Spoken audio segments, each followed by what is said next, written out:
Hello and welcome to my channel. Prestongrange is now a quiet and tranquil haven for wildlife, but for centuries it resonated with the sound of heavy industry. The site was ideally placed on a transport network, including the nearby Edinburgh Road and a large and bustling harbour that rivalled even the port of Leith at its peak. This harbour area is now known as Morrison's Haven. This was covered in an earlier video and you can find a link to it in this video's description. Prestongrange benefited from a rich supply of natural resources, including seawater, sand, clay, fire clay, and most importantly, coal. Entrepreneurs ranging from the monks of Newbattle in the 11th and 12th centuries to the Scottish Brick Company in the 1900s capitalised on these resources. Prestongrange coal became the driving force behind local booming industries, including brick, tile and pottery manufacture, glass making, salt production, soap making, brewing and the production of chemicals.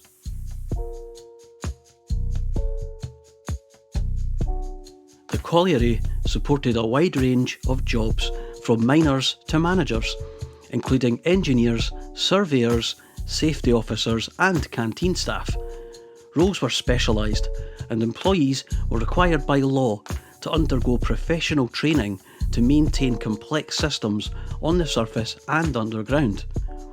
Coal extraction has a long history at Prestongrange, both on the present museum site and in the larger Prestongrange estate. It ended in 1962 and it may have begun around the 1200s when the Abbey of Newbattle was granted the rights to mine coal. Mining was sporadic, pausing twice in the 1800s due to technical obstacles, including flooding and difficulties in accessing deeply buried coal reserves. A first deep shaft was sunk to 120 metres in 1829 to reach the Great Seam. A second shaft of 166 metres was sunk in 1874 and a third of 225 metres. Shafts were long vertical tunnels used to access underground workings. Mining was gruelling work, with danger from roof falls, gas, coal dust and cramped conditions.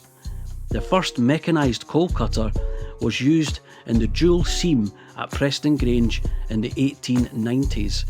Other seams continued to be mined by hand, using picks, shovels, hammers, wedges and explosives.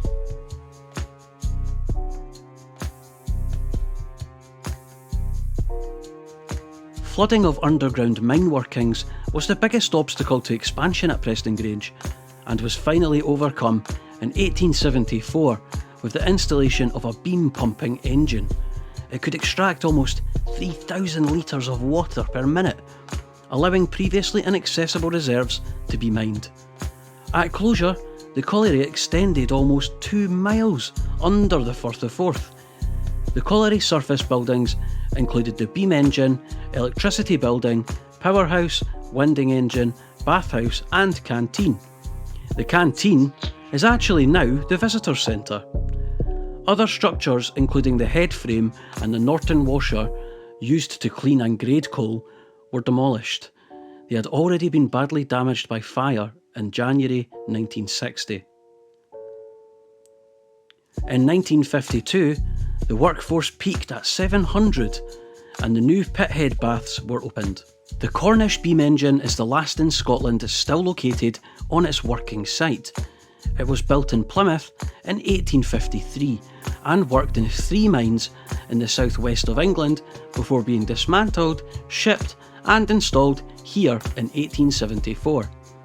After modifications in 1905, it was capable of pumping out 2,960 litres of water per minute, about 4.5 million litres per day.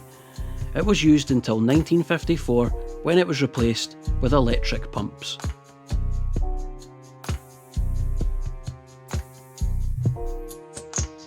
This centrifugal fan was used to ventilate the mineshafts and remove harmful gases.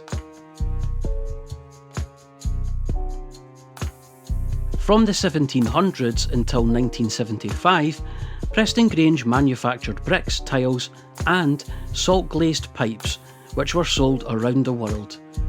At first, the Brickworks were run by local families, but by the 1870s it had merged with the Colliery. It developed from a small company supplying the Prestongrange estate to a major heavy ceramics plant with a large workforce.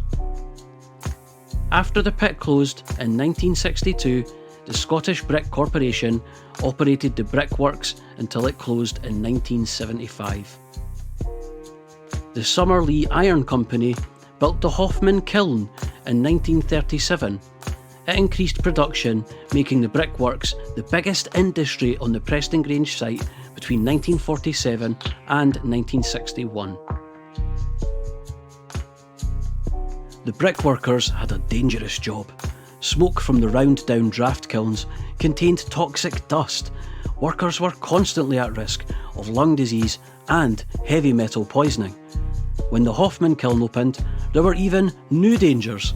The hot bricks had to be removed by hand.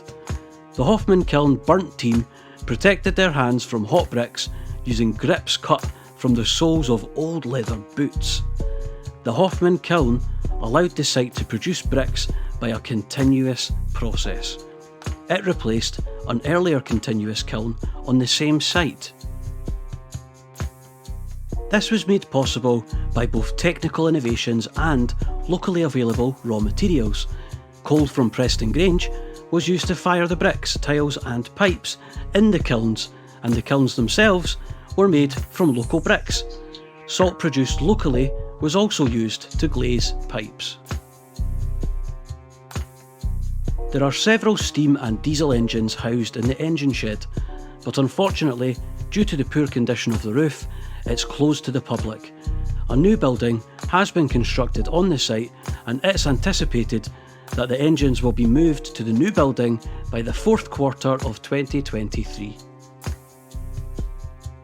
And finally, a 360-degree shot of the area. If you enjoyed this video, please subscribe, like, share and comment.